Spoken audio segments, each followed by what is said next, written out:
আজকে আমরা দেখব net billing BD ISP billing সফটওয়্যারে কিভাবে আপনি আপনার প্যাকেজের নেমগুলো চেঞ্জ করবেন। প্রথমে আমরা আমাদের এডমিন অ্যাকাউন্টে লগ ইন করে নিব।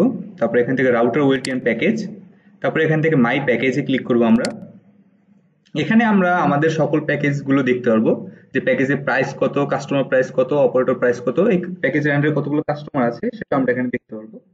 আমি যদি কোনো একটা প্যাকেজের নেম চেঞ্জ করতে চাই, সেক্ষেত্রে আমি যদি এই প্যাকেজটির নেম চেঞ্জ করতে চাই, সেক্ষেত্রে এই প্যাকেজের অ্যাকশন বাটন আমরা এখান থেকে ক্লিক করব।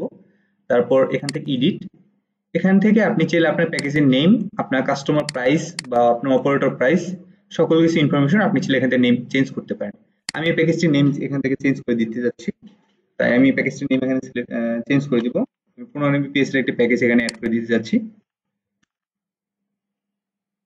এখান থেকে 15 MBPS এই প্যাকেজটি নেম আমি এখান থেকে দিয়ে সাবমিট করে দেব।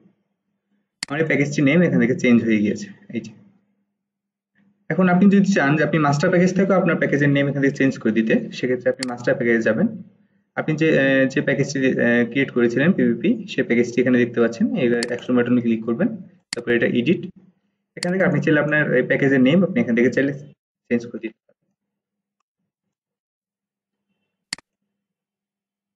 সাবমিট।